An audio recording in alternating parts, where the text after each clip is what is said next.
Nous abordons ici le chapitre 5, nous abordons les systèmes de particules quantiques. Le chapitre 4 avait été surtout dédié euh, à l'étude des fonctions d'onde des particules quantiques isolées dans des puits de potentiel ou en mouvement libre. Cette fois-ci, nous allons les assembler et étudier les propriétés collectives des systèmes de particules quantiques qui ont énormément d'applications puisque bien entendu, dans notre environnement quotidien, nous avons surtout affaire à des assemblages de particules quantiques que sont les liquides, les solides ou les atomes. euh, et donc nous allons étudier ces propriétés.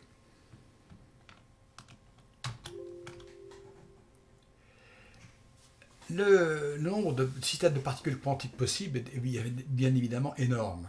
Donc il a fallu faire un tri, mais bien entendu ceci donne au chapitre 5 une ampleur assez importante. Donc je l'ai subdivisé en deux parties. La première partie qui nous concerne ici va prendre la hiérarchie des systèmes quantiques en partant des systèmes les plus fondamentaux, c'est-à-dire les assemblages de quarks et de gluons qui constituent les protons et les noyaux atomiques, le domaine de la physique nucléaire. Puis ensuite, nous constituerons les atomes en ajoutant les leptons, et ensuite, que sont les électrons, et puis pour donner les atomes neutres, et ensuite les solides et les liquides. Donc je reprends ce schéma-là. Au départ, nous avons la matière constituée de quarks et de leptons, les leptons étant pour nous surtout les électrons à ce niveau-là. Les quarks sont collés par les gluons, et l'assemblage de quarks et de gluons, nous avons vu, donne les protons et les neutrons. Par l'intermédiaire de la force nucléaire forte notamment, qui est extrêmement puissante et qui confine les quarks de manière très précise au sein des protons et des neutrons.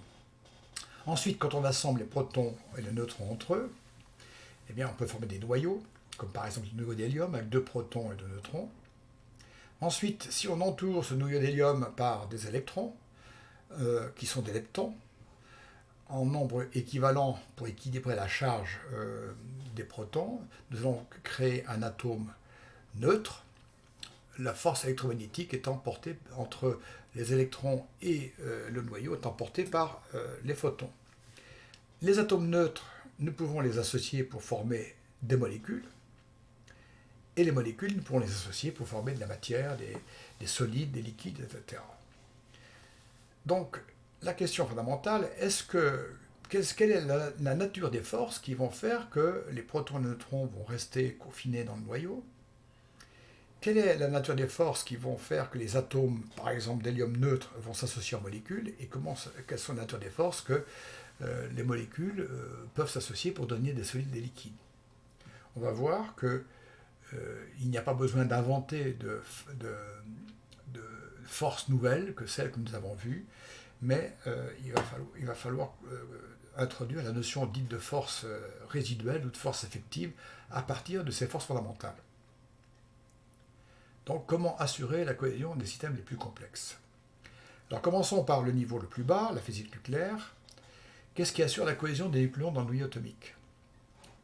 Donc, nous avons vu que la force nucléaire forte assure disons, le caractère solide du proton et du neutron, si bien tellement solide que longtemps on a cru que c'était une particule élémentaire. Mais la force nucléaire forte, elle a une courte portée, très peu, si bien que son action déborde un petit peu la limite physique, entre parenthèses, du proton, si ça a un sens. Donc il y a une zone qui va déborder un peu la zone de portée de l'interaction, si bien que si on prend un proton et un neutron, pour ne pas avoir de problème avec la répulsion coulombienne, quand ils sont éloignés, les deux particules s'ignorent, les deux protons-neutrons s'ignorent, la force nucléaire forte est déjà éteinte, étant à courte portée. Ensuite, si on les rapproche, il arrive une zone où on commence à recouvrir les zones ici, aux alentours de 1 Fermi, où à ce moment-là, la force nucléaire forte, ou du moins la queue de cette nucléaire force, peut commencer à agir, et donc va attirer les deux, le proton et le neutron entre eux.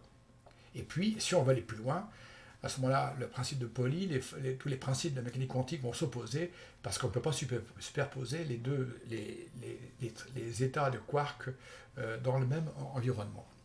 Donc ça fait un potentiel qui, ici, a relativement longue distance, on est quand même à 2 Fermi et quelques, est nul, et puis le potentiel va être attractif quand on se rapproche, quand les deux zones se recouvrent, et puis ensuite pour devenir très rapidement violemment répulsif si on tente de rentrer dans la zone de superposition des deux nucléons. Alors, ce principe que l'on décrit avec les mains, il a été longtemps étudié, et il y a toute une théorie qui a été développée qui traduit cet effet-là par ce qu'on appelle l'échange de pions.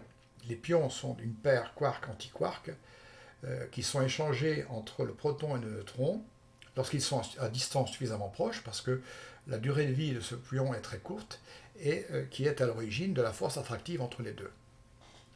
Ceci se traduit par un diagramme de Feynman qui montre un petit peu la complexité et l'ensemble des calculs nécessaires pour aboutir à l'expression de cette interaction. Et donc, je vais reproduire le potentiel qu'on a vu tout à l'heure. Alors maintenant, on sait que les protons et les neutrons peuvent être attirés par une force à courte portée qui est le résidu de l'interaction forte. À ça, entre les protons s'ajoute l'électromagnétisme. Il est évident que la gravitation ne joue aucun rôle dans ce schéma-là. Et donc, ceci va permettre de constituer les noyaux atomiques en tenant compte du principe de Pauli, parce que les nucléons sont des fermions et ne peuvent pas occuper les mêmes états quantiques.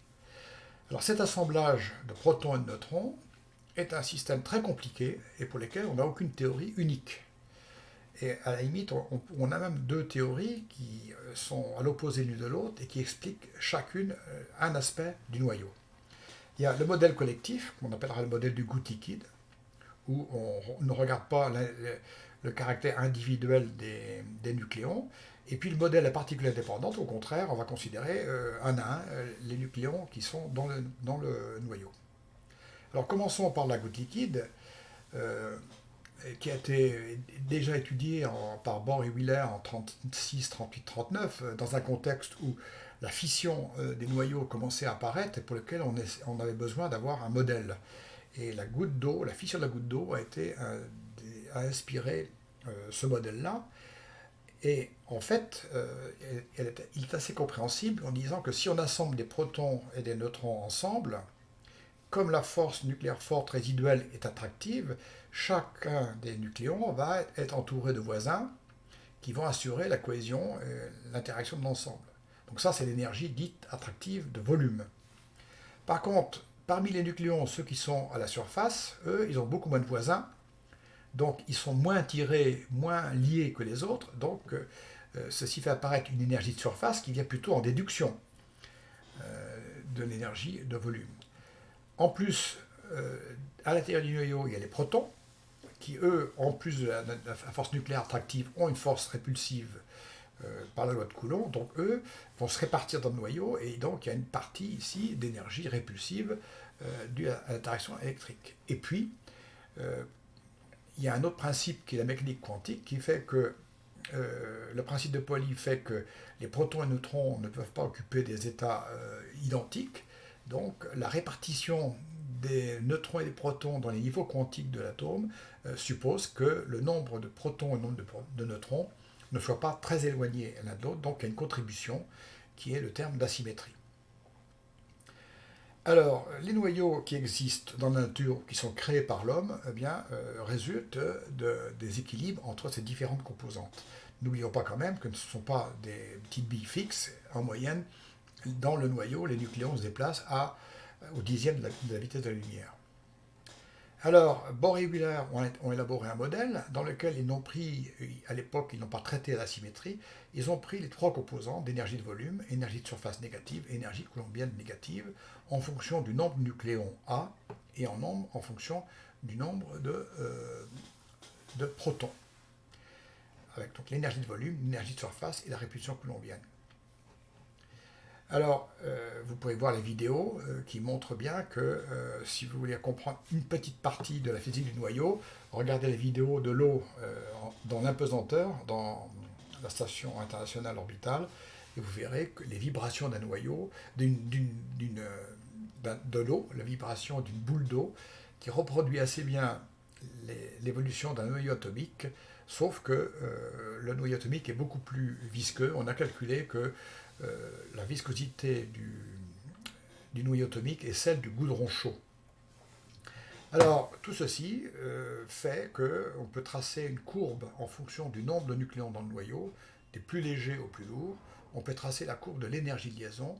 Plus la courbe est haute, plus les noyaux sont liés. Et donc, on s'aperçoit que les noyaux légers, ici à gauche, ont beaucoup de noyaux de surface. Donc, ils sont moins liés que ceux qui sont au milieu, pour lesquels il y a déjà beaucoup de nucléons au centre.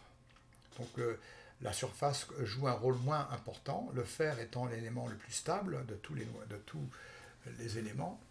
Et puis si on continue à augmenter la masse des noyaux, on va augmenter le nombre de protons, et la répulsion coulombienne va nuire à la stabilité jusqu'à une limite où le noyau ne pourra plus exister à l'état d'équilibre. Ces deux processus-là, ces équilibres-là font que on retrouve les deux processus de création d'énergie nucléaire. D'une part, la fission des gros noyaux pour récupérer l'énergie supplémentaire ici, que l'on retrouve dans les centrales nucléaires et dans la bombe A, et puis la fusion des noyaux légers, qui est ici, qui gagne l'énergie en remontant cette courbe-là. C'est le projet ITER actuellement, c'est la bombe H, et c'est le fonctionnement des étoiles et du Soleil en particulier. Toutes ces propriétés-là, les propriétés d'un noyau stable existant, ceux qui n'existent pas et qu'on peut créer, leur durée de vie, les limites absolues de la masse des noyaux possibles, etc. Tout ceci est discuté dans une carte qu'on appelle la carte de stabilité nucléaire et qui est présentée de manière très convaincante par cette vidéo sur YouTube que je vous recommande. Alors l'opposé de la goutte liquide, c'est de dire chaque nucléon, il est un individu, c'est un état quantique à lui tout seul, et donc on peut dans une première approximation considérer que chaque nucléon considère l'ensemble de ses voisins, donc c'est valable pour les gros noyaux, comme une source d'attraction, donc comme un puits de potentiel. Donc on peut considérer que chaque nucléon se déplace dans le puits de potentiel créé par l'attraction de tous ses voisins. Donc on a un modèle de puits quantique, et comme on a un puits quantique et de la mécanique quantique, on aura des couches, des niveaux pour les nucléons, des couches, des taux d'occupation des couches, et on trouvera ce qu'on avait vu pour les atomes, le fait que ceux qui ont leur couche complète sont des noyaux particulièrement stables, ce qui est observé dans la nature. Le fait qu'il y ait des niveaux, il y a aussi des transitions entre les niveaux qui sont extrêmement énergétiques, puisque nous sommes ici à des énergies nucléaires, ce sont l'origine des rayons gamma qui sont émis à des énergies bien particulières et qui sont des signatures des éléments des noyaux atomiques que l'on peut obtenir par ça. Donc le noyau atomique se comporte comme une goutte liquide, mais les protons et neutrons qui le composent se répartissent en couches. Passons à l'étage au-dessus. Maintenant, nous avons constitué des atomes avec l'interaction électromagnétique entre les électrons et les protons. Alors, ces atomes, on forme des atomes neutres, s'il y a autant d'électrons que de protons. Qu'est-ce qui va assurer la cohésion des atomes neutres dans les molécules ou à l'échelle supérieure dans les solides et les liquides? Est-ce qu'il y aurait une nouvelle force dans la nature? Non, il n'y a pas de nouvelle force dans la nature. L'interaction s'explique à partir de celle qui existe. Alors, regardez d'abord ce schéma à droite, là. Quand on dit qu'un atome est neutre, ça veut dire que le nombre de protons équilibre le nombre d'électrons. Mais le nuage d'électrons qui est autour du proton peut ne pas être homogène ou peut ne pas être centré autour du noyau, suivant le nombre de couches, l'état de leur remplissage.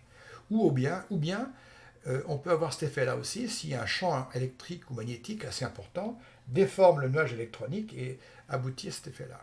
Donc, vu de loin, c'est neutre, mais quand on regarde de près, c'est un dipôle avec un surplus de charge plus d'un côté et un surplus de charge moins de l'autre côté. Alors, ça donne lieu à ce qu'on appelle l'interaction dipolaire, puisque s'il y a un autre collègue qui est de même structure, eh bien, la partie plus va attirer la partie moins, et ceci va assurer une cohésion entre les deux. C'est ce qu'on appelle l'interaction dipolaire. Ce sont les forces de type de Van der Waals qui sont faibles, de faible énergie, quelques dixièmes d'électronvolts. Et puis, on peut distinguer différentes formes d'interaction dipolaire. Dipôle lorsque à l'état, à l'équilibre, déjà les deux atomes ont des distributions inhomogènes de charge, soit parce qu'à côté il y a un ion positif qui, lui étant positif, va introduire une polarisation du nuage électronique de ce ion-là. Enfin, il y a tous les cas d'ici qui relèvent de ce qu'on appelle l'interaction dipolaire. Alors, l'autre type de liaison, de type covalent, on en verra une autre, c'est celle qu'on a vue dans le chapitre précédent, dans lequel les atomes mettent en commun leurs électrons de valence pour constituer des couches complexes. Alors, il est évident qu'ici, il y a toujours un équilibre entre les atomes donneurs et les atomes accepteurs. Que se passe-t-il lorsqu'on veut faire des molécules comme par exemple O2, sachant que l'oxygène O2 est composé de deux atomes d'oxygène qui tous les deux veulent compléter leur couche électronique, donc on n'est pas dans cette situation-là. C'est ce dont on va parler tout de suite. Pour ceci, on part du puits de potentiel.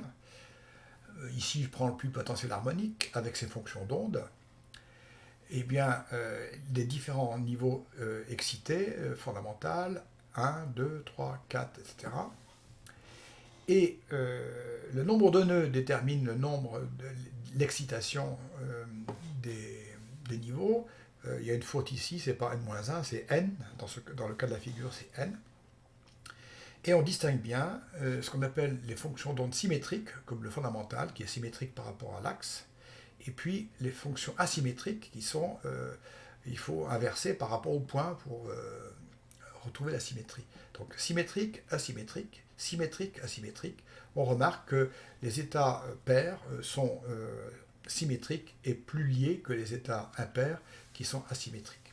C'est une propriété ou antisymétrique, c'est une propriété qu'on verra tout à l'heure. Alors pour revenir à nos molécules O2, à nos molécules N2, on fait un modèle dans lequel on dit, par exemple, voilà le puits de potentiel des électrons dans l'atome O, un autre atome O. S'ils sont assez éloignés l'un de l'autre, ils sont séparés par une espèce de barrière de potentiel. Si bien que ça on peut supposer que le potentiel est infini de part et d'autre, si delta est très grand, on aura ici des niveaux d'énergie, du moins en bas, qu'on va étudier dans le puits de potentiel. Symétrique aussi. Mais si maintenant la barrière delta se diminue, on a vu l'effet tunnel apparaître, c'est-à-dire qu'il y a une probabilité non nulle que les électrons ici puissent traverser et aller de l'autre côté. Alors va se poser un gros problème, c'est que le principe de Pauli fait que les électrons ne pourront pas occuper les mêmes niveaux. Et donc, pour satisfaire le principe de Pauli, au fur et à mesure que delta va diminuer, il va y avoir un dédoublement des niveaux de telle sorte qu'ils ne puissent pas se chevaucher et faire de la place pour l'ensemble des électrons qui constituent les deux systèmes. Alors ça donne ceci. À droite, vous avez les états dans un demi-puits isolé, d'accord, ici, 1, 2, 3.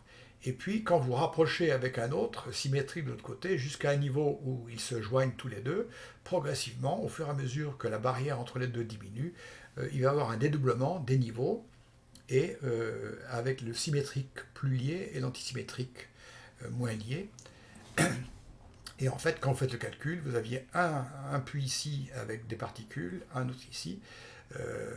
Vous les mettez tous ensemble, vous trouvez bien ici que vous avez 2 fois plus de niveaux que dans chaque puits séparé. Mais ils sont dédoublés, ce qui assure qu'il y a de la place pour tout le monde selon le principe de Pauli.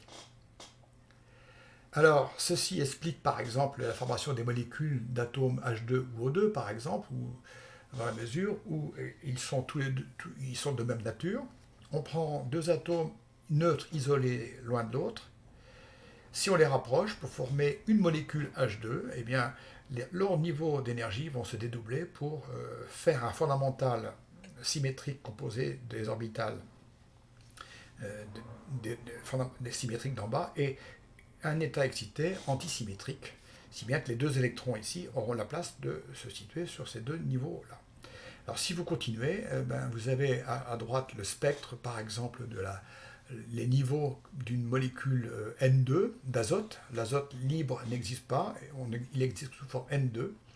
Donc ce système-là explique la structure en couche de la molécule, la structure des niveaux excités de la molécule N2, et c'est en même temps cette structure qui assure la stabilité de la molécule N2. Donc la stabilité de molécule est assurée par des mécanismes d'échange de particules, virtuelles ou pas, ou de polarisation. Alors maintenant, on remonte encore un étage, on était dans les molécules, maintenant on regarde la matière condensée, c'est-à-dire les métaux, les conducteurs, qui sont composés de milliards et de milliards de systèmes quantiques. Alors le modèle que l'on prend en général, c'est qu'un solide, notamment un solide classique, est un réseau cristallin, je ne sais pas, de fer, de nickel, ici du silicium, puisqu'on va prendre le silicium comme référence pour les semi-conducteurs. Eh bien, un cristal de silicium, ce sont des noyaux de silicium qui sont répartis sur un réseau régulier et qui mettent en commun leur nuage électronique. Alors, si deux puits de potentiel dédoublent déjà les niveaux, imaginez le nombre de dédoublements qu'il faut faire pour assurer de la place de tous les électrons dans le réseau, sachant qu'il y a des milliards de molécules.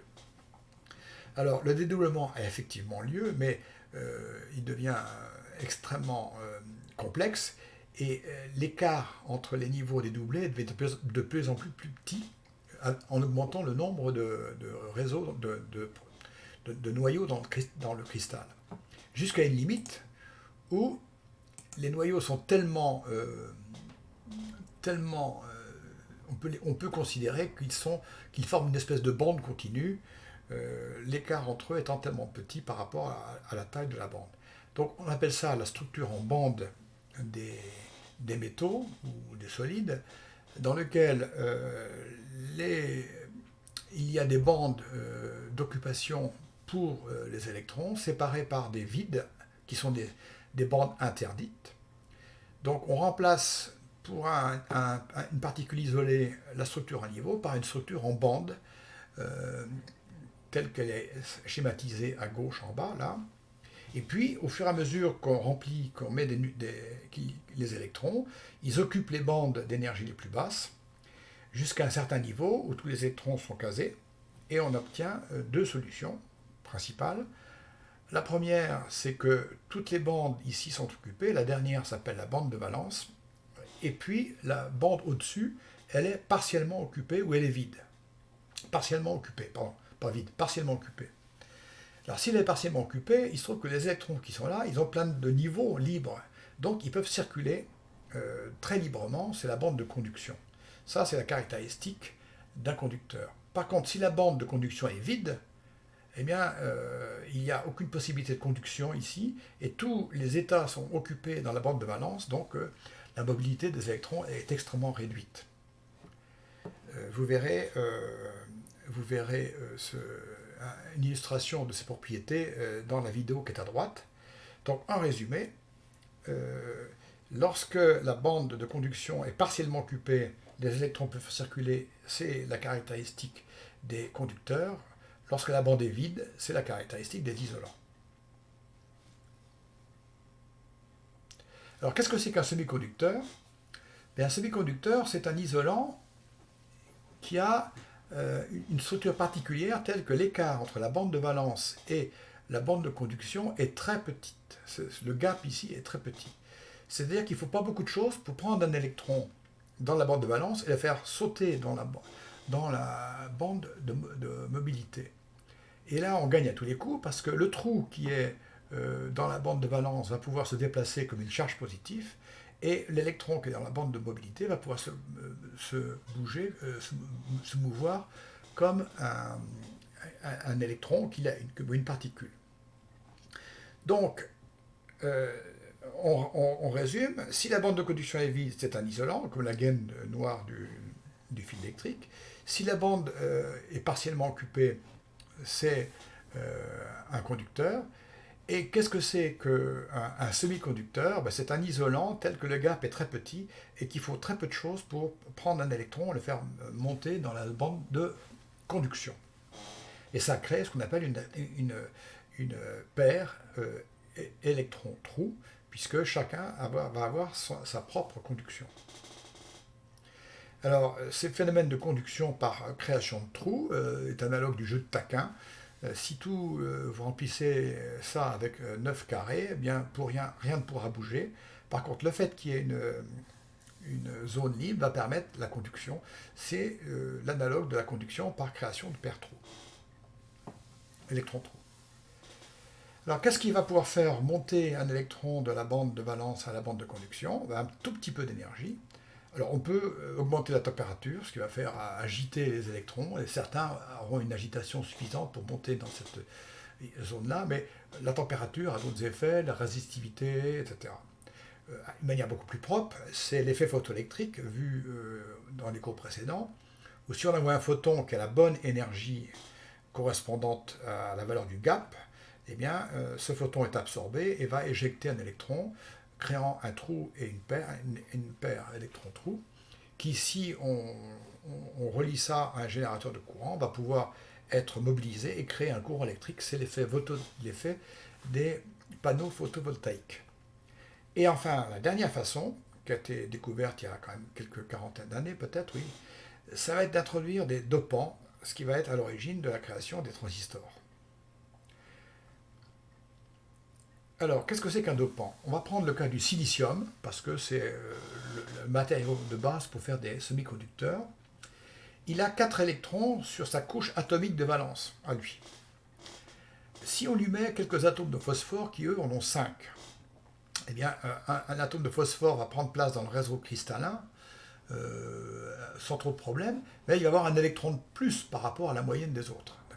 Donc, c'est comme si on introduisait un électron supplémentaire. Donc chaque atome de phosphore en plus dopé va introduire des électrons supplémentaires dans le système. Ça s'appelle le dopage de type N. Je rappelle que ceci se fait quand même à charge constante, puisque le phosphore a un noyau, l'atome de phosphore est neutre. Maintenant, si on fait l'inverse, si on remplace quelques atomes de silicium par du bore, qui aussi prennent la place du silicium, cette fois-ci, lui, il n'a que 3 atomes de valence, donc il va manquer un électron dans la balance et ce sera un trou qui va se comporter comme un trou plutôt positif.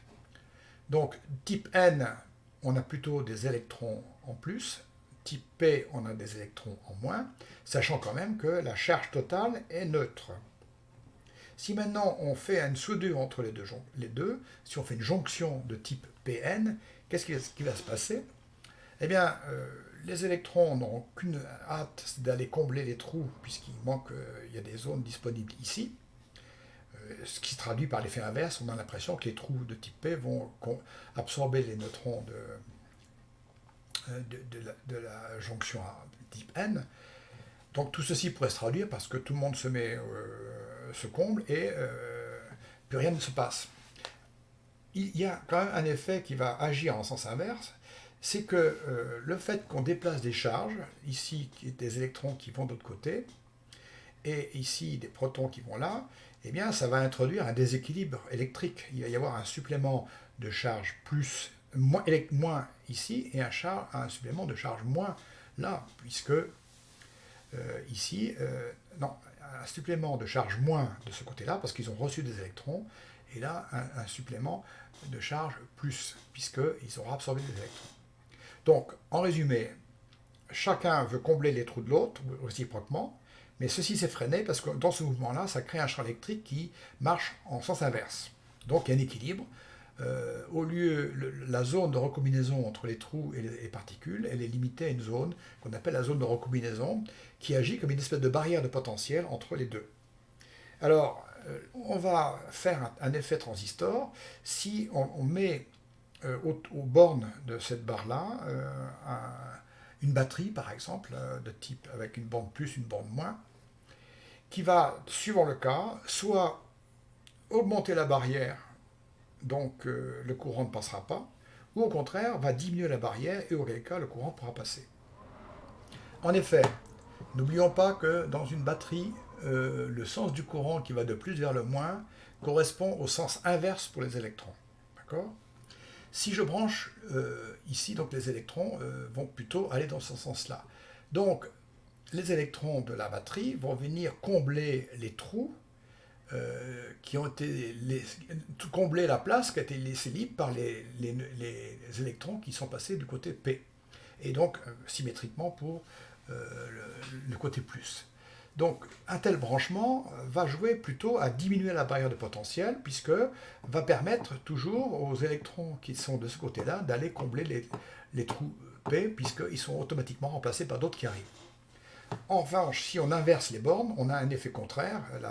La zone de recombinaison devient de plus en plus forte, de plus en plus élevée, et le courant ne passe pas. Donc, un système tel que quand on met les polarités comme ceci, le courant passe, et les polarités comme ça, le courant ne passe pas, ça s'appelle une diode, et l'effet diode est la base de tout l'électronique en général, et des transistors en particulier. Donc le transistor de base va consister à mettre deux dopés N, un sandwich de dopés N avec au milieu un dopé P, un dopé de type P, en mettant les sources de courant principales aux bornes ici, et en mettant un courant ici qui va être très important, puisque c'est suivant la polarité et l'intensité du courant que l'on met ici, ou du voltage, eh bien, ça va augmenter ou diminuer la barrière de recombinaison qu'on a vu plus haut. Donc, suivant ça, les variations de potentiel et de courant à ce niveau-là vont être amplifiées et se retrouver dans le courant principal. Donc, ceci, c'est un transistor qui joue un rôle amplificateur sur le courant principal des variations de courant qui sont ici. Actuellement, les transistors sont faits par lithographie dans des plaques de silicium avec des dopages. Et il faut dire que les premiers transistors étaient sur une table et faisaient de l'ordre de 10 cm de haut. Désormais, on en met, alors en 2010, on est à 1 milliard, plus d'1 milliard, et maintenant on est, je pense, proche de 10 milliards. On met 10 milliards de transistors sur une puce de silicium, ce qui montre l'écart qui a lieu entre le principe et puis la mise en œuvre industrielle. Ça, c'est pour mémoire le rappel de l'effet photoélectrique pour les photovoltaïques, pour les panneaux photovoltaïques. Donc, les propriétés quantiques aussi permettent d'expliquer les conducteurs, les semi-conducteurs et les isolants, et donc les transistors. On va terminer par la supraconductivité, qui est un phénomène quantique, qui est un des rares phénomènes quantiques qui est vraiment visible à notre échelle à nous, dont les effets sont très très visibles. Il a été découvert il y a 40 ou 50 ans. On part du principe que quand on fait passer un courant dans un matériau, eh bien, il oppose une certaine résistance R au passage du courant, une résistance qui est liée à la structure du réseau cristallin, aux interactions entre les électrons et le réseau, etc., etc. Donc cette résistance s'oppose au passage du courant, ce qui donne un loi d'Ohm. Si je mets une différence de potentiel aux bornes de la résistance, eh bien, il va passer un courant I. Donc ça, c'est tout à fait classique. Assez vite, on s'est attaché à l'étude de dire, mais comment cette résistance varie avec la température? Alors, je prends le cas ici des conducteurs. Je souligne que dans les conducteurs, quand on refroidit un conducteur, on s'aperçoit que sa résistance diminue jusqu'à une valeur limite qui est caractéristique du matériau.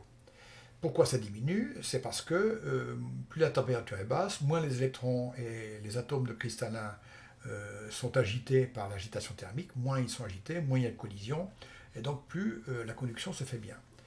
Il y a 40 ou 50 ans, on a, j'ai oublié le nom, des physiciens hollandais ont découvert que pour certains types de matériaux, ça se passait bien comme d'habitude, jusqu'à une température critique, telle qu'à partir de cette température critique, la résistance devient nulle.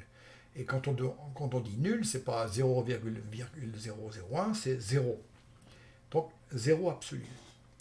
Et cette température critique, au départ, était très basse, de l'ordre de 10 ou 15 degrés au-dessus le zéro absolu, c'est-à-dire de l'ordre de moins 260-65 degrés Celsius. Alors, depuis cette découverte-là, on a dit quelque chose qui n'oppose aucune résistance, c'est quand même extrêmement intéressant pour la conduction du courant, sauf que moins 260 degrés, c'est pas facile à maintenir et pour les applications industrielles, c'est rédhibitoire.